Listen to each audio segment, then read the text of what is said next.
সামনেই নতুন বছর ২০২৪ সাল। এই নতুন বছরে সমস্ত কিছুই পরিবর্তন হচ্ছে। আমাদের রাজ্যেও অনেক কিছু পরিবর্তন হচ্ছে। আগামী দিনে লোকসভা ভোট, সেখানেও হয়তো কিছু পরিবর্তন হতে পারে। কিন্তু একটি জিনিস যেটা কোনোদিন পরিবর্তন হওয়ার নয় বলে মনে হচ্ছে, সেটা হচ্ছে আমাদের রাজ্যে নতুন শিক্ষক নিয়োগের অবস্থা। সেই অবস্থাটা দীর্ঘ ৭, ৮, ৯, ১০ বছর ধরে যেমন ছিল, মনে হচ্ছে ২০২৪ সালে এসেও তেমনই থাকবে। অর্থাৎ নতুন শিক্ষক নিয়োগের অবস্থাটার যে কোনোরূপ পরিবর্তন হতে পারে, এমন কোনো সম্ভাবনাময় পরিস্থিতির কিন্তু বর্তমানে তৈরি হচ্ছে না। এবারে আজকের এই ভিডিওতে আমরা একটি গুরুত্বপূর্ণ বিষয় নিয়ে আলোচনা করব, সেটি হচ্ছে আপার প্রাইমারি নতুন টেট। দেখুন, এই আপার প্রাইমারি নতুন টেট নিয়ে আমি অলরেডি একটি ভিডিও করেছিলাম, সেই ভিডিওটি আপনারা অনেকেই দেখেছেন। তো আমি সেই ভিডিওর ডিটেলসে আমি অনেক কিছু আইন এনসিটির বিষয়গুলো সমস্ত কিছু সেখানে বলেছিলাম। তো আজকে অত আইনের বিষয়গুলো বলছি না, সেগুলো নিয়ে আর বলে কোনো লাভও আছে বলে আমি মনে করছি না। কিন্তু কিছু তথ্য নিয়ে আজকে আমি কথা বলতে চাই। আপার প্রাইমারি টেট আমাদের রাজ্যে কেন প্রায় বলা যেতে পারে ১০ বছর অতিক্রান্ত হওয়া সত্ত্বেও হচ্ছে না, সেইটা নিয়েও আপনাদেরকে কিছু টুকরো তথ্য এই ভিডিওতে দিতে চাই। অনুরোধ করবো এই ভিডিওটি পুরোটা দেখার, কোনো অংশে স্কিপ না করে, এবং আমাদের এই চ্যানেলে নতুন হলে অবশ্যই চ্যানেলটি সাবস্ক্রাইব করে রাখবেন যে কোনো আপডেট অথেন্টিকভাবে পাওয়ার জন্য। দেখুন, আমাদের রাজ্যে শেষ আপার প্রাইমারি টেট হয়েছিল ২০১৫ সালের ১৬ই আগস্ট। নোটিফিকেশান এসেছিল ২০১৪ সালের দিকে, এবং নিয়োগটা যেটা আপার প্রাইমারির যে নিয়োগ প্রক্রিয়া, সেটা শুরু হয়েছিল ২০১৬ সাল থেকে। অর্থাৎ রেজাল্ট বেরিয়েছিল ২০১৬ সালের মোটামুটি সেপ্টেম্বর মাসে, এবং তারপরে এই নভেম্বর ডিসেম্বর মাস থেকে নিয়োগ প্রক্রিয়াটা শুরু হয়েছিল ১৪,৩৩৯ ভ্যাকেন্সিতে। এবং সেই নিয়োগে তারাই সুযোগ পেয়েছিলেন যারা ২০১৫ সালের আগে, অর্থাৎ ২০১৬ সালের আগে বিএড কমপ্লিট করেছিলেন। ২০১৫ সালের বিএড কমপ্লিট মানে, অর্থাৎ ২০১৫ সাল থেকে আপনারা সকলেই জানেন যে বিএডটা ২ বছরের হয়ে গেছিলো। অতএব যারা ২০১৫-১৭ সেশনে বিএড করেছেন, তারা কিন্তু আপার প্রাইমারি প্রক্রিয়ায় ইন্টারভিউয়ে পার্টিসিপেট করতে পারেননি। ফর্ম ফিল আপ করলেও তাদেরকে ইন্টারভিউয়ে ডাকা হয়নি। শুধুমাত্র যারা ২০১৫-র আগে, অর্থাৎ ১৪-১৫ সেশনে বিএড করেছেন, তারাই কিন্তু আপার প্রাইমারিতে ইন্টারভিউয়ের জন্য ডাক পেয়েছিলেন মেধার মাধ্যমে। এবার দেখুন, এই আপার প্রাইমারি নিয়োগ প্রক্রিয়াটা তাহলে কত পুরনো আপনারা বুঝতে পারছেন। যে নিয়োগ প্রক্রিয়াটা ২০২৪ সালে এসে এখনও কিন্তু সম্পন্ন হয়নি। শুধুমাত্র কাউন্সিলিং করানো হয়েছে প্রফেশনালিভাবে, এখনও অবধি রেকমেন্ডেশন লেটার অবধি ইস্যু করা হয়নি কলকাতা হাইকোর্টের ডিভিশন বেঞ্চে, যার মামলাও চলছে এখনও অবধি। এবার এর মাঝে আপনি যদি দেখেন, তাহলে এর মাঝে প্রায় বলা যেতে পারে 10টি বছর আমাদের রাজ্যে আপার প্রাইমারি নিয়ে কোনো টেট হয়নি। এবার এনসিটির যদি রুলটা আমরা দেখি, এনসিটির রুলসে পরিষ্কার বলা হয়েছে যে দুটো টেট একটি রাজ্য সরকারকে নিতে হবে। একটি হচ্ছে প্রাথমিক টেট, আরেকটি হচ্ছে উচ্চ প্রাথমিক টেট। এবং এই দুটো টেট প্রত্যেকটি রাজ্য সরকারকে বছরে একটি করে অন্তত নিতেই হবে। এবং টেট পাস মানে যথারীতি সে চাকরি পাওয়ার জন্য এলিজিবল শুধুমাত্র, অর্থাৎ টেট পাস করলেই যে তাকে চাকরি দিতে হবে এমনটা নয়, কিন্তু টেট রাজ্য সরকারকে একটি নিতেই হবে। কিন্তু আমাদের রাজ্যে যদি আমরা দেখি, তাহলে ২০১৫ সালের 16ই আগস্টে শেষ কিন্তু আপার প্রাইমারি টেট পরীক্ষা হয়েছিল। তারপরে ২০২৪ সাল আমি যদি ধরি, তাহলে প্রায় 8.5 বছর আমাদের রাজ্যে কোনো আপার প্রাইমারি টেট হয়নি, এবং কবে হবে ভবিষ্যতে আমরা জানি না।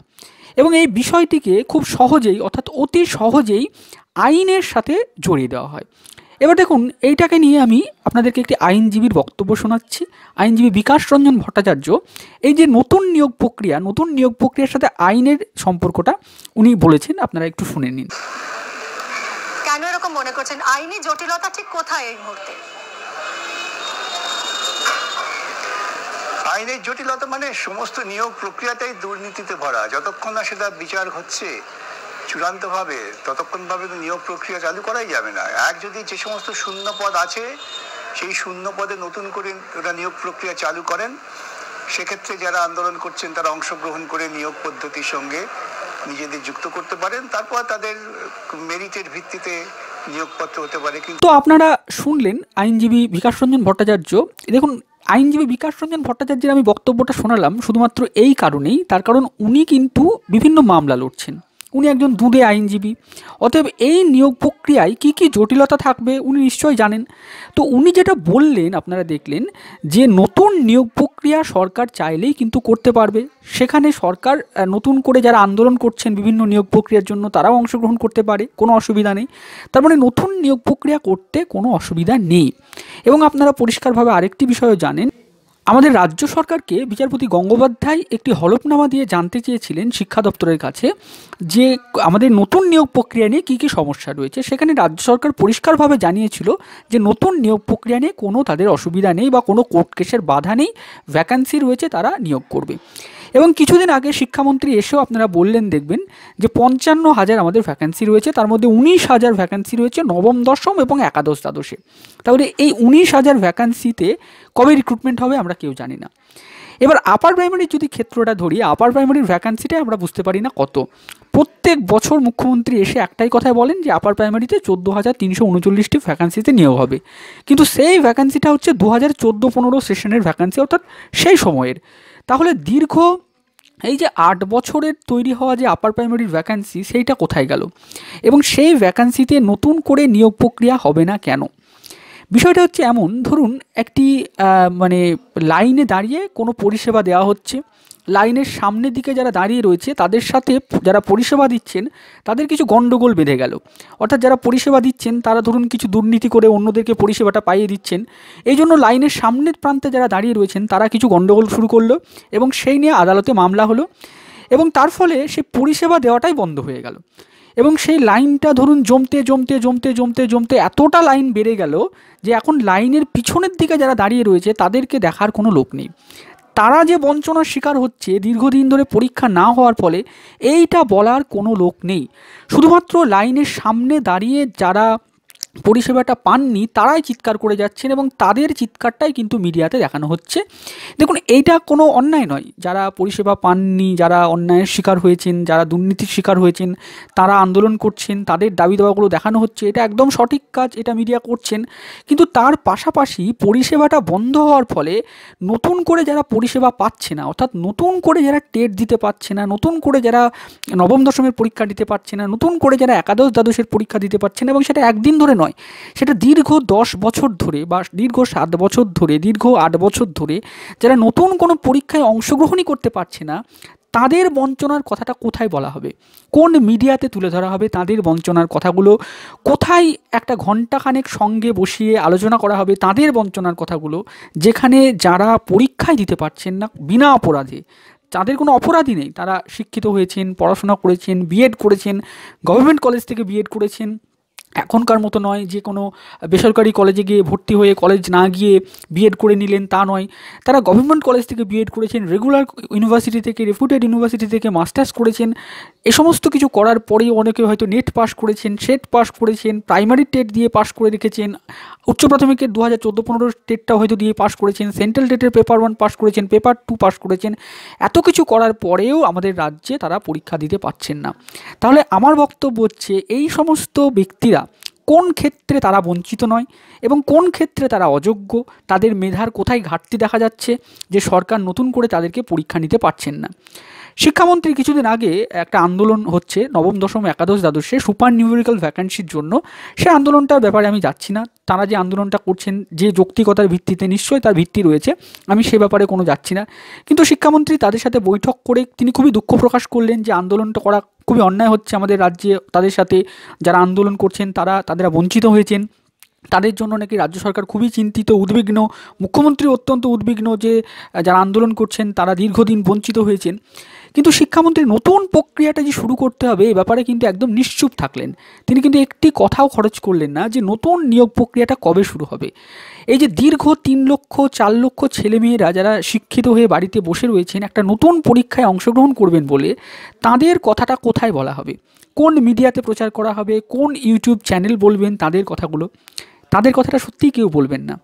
দেখুন, বিভিন্ন পত্রপত্রিকায় মাঝে মধ্যে ছাপানো হবে, বিভিন্ন শিক্ষাবিদ, তারা তাবেদারি যে সমস্ত শিক্ষাবিদ রয়েছেন বিভিন্ন রাজনৈতিক দলের, তারা বিভিন্ন পত্রপত্রিকার সম্পাদক, সে সমস্ত পত্রপত্রিকায় ছাপানো হবে যে ভোটের আগে এসএসসি, ভোটের পরে এসএসসি, পুজোর আগে বিজ্ঞপ্তি, জানুয়ারি মাসে মাদ্রাসা, তো এই সমস্ত নানান কিছু গল্প ছাপানো হবে।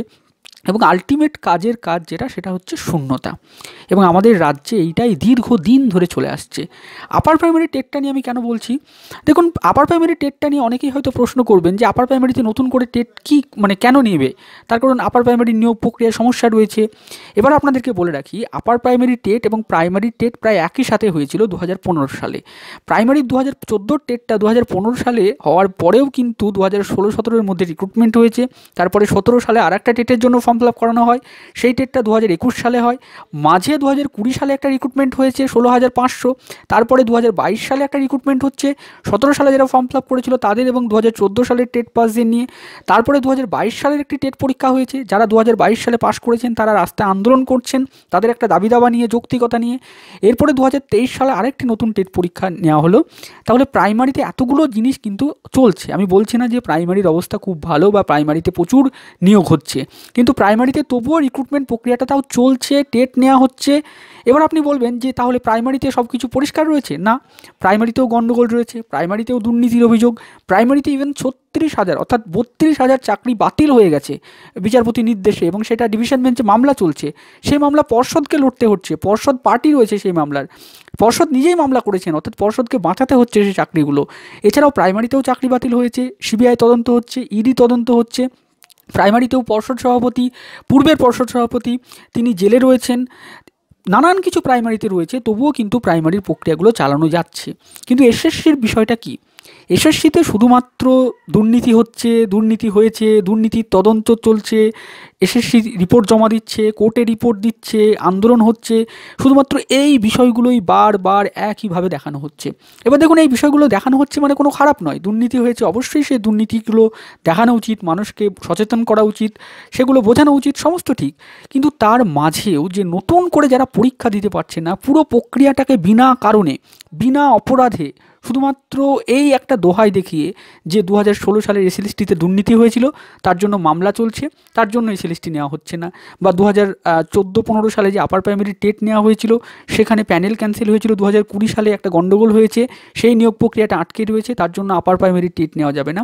এই শুধুমাত্র অজুহাতগুলো দিয়ে দিয়ে কিন্তু যে নতুন বিষয়গুলোকে আটকে রাখা হয়েছে, এনসিটির গাইডলাইনকে তোক্কা না করে, এনসিটির বিষয়গুলোকে কোনো কিছু বিবেচনা না করে, আরটি অ্যাক্টকে কোনো রকম মান্যতা না দিয়ে, সেইটা নিয়ে কিন্তু কোথাও বলা হচ্ছে না, কোনো মিডিয়া প্রচার করছে না যে নতুন করে কেন হবে না প্রক্রিয়াগুলো।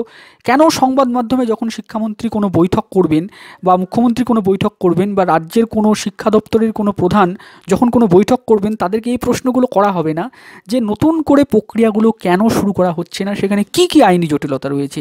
যেখানে কোনো আইনি জটিলতা নেই, যেখানে রাজ্য সরকার পরিষ্কার হলফনামা দিয়ে জানিয়েছে যে নতুন নিয়োগ প্রক্রিয়ার ক্ষেত্রে তাদের কোনো সমস্যা নেই, বিভিন্ন আইনজীবী যারা মামলা লড়ছেন তারা যেখানে জানাচ্ছেন যে নতুন নিয়োগ প্রক্রিয়ার ক্ষেত্রে কোনো সমস্যা নেই, সরকার চাইলেই সে নতুন নিয়োগ প্রক্রিয়া করতে পারে, তাহলে সরকার সেটা কেন করবে না? সেটা সরকারের কাছে কি বাধা?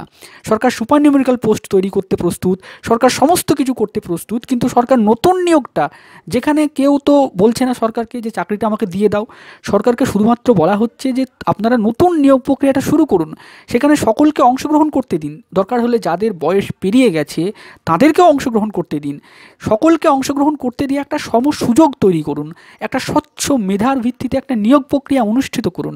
এইটা করতে সরকারের কোথায় যে কী অসুবিধা হচ্ছে সেটা আমরা কেউ জানি না। আজকের এই ভিডিওতে আমি এই বিষয়গুলো বলার চেষ্টা করলাম, জানি না কতটা বা কিভাবে বলতে পারলাম, তবে আমার মনে হয় যে এই বিষয়গুলো বলা উচিত, আমি না বললেও অন্যজনেরও বলা উচিত, প্রত্যেকেরই বলা উচিত। আমি বলছি মানে এই নয় যে আমি বিরাট কিছু করে ফেলছি এই কথাগুলো বলে, এগুলো সত্যি কথা, এগুলো সকলের সামনে বলাটা আমাদের সকলের উচিত, যে শুধুমাত্র দুর্নীতি দুর্নীতি দুর্নীতি বা এই সমস্ত বিষয়গুলোকে টিআরপি করে খবর করাটা যেমন কাম্য, তার পাশাপাশি নতুন নিয়োগ প্রক্রিয়াটা যে হচ্ছে না এই বিষয়টাকেও কিন্তু আমাদেরকে এবার বলতে হবে।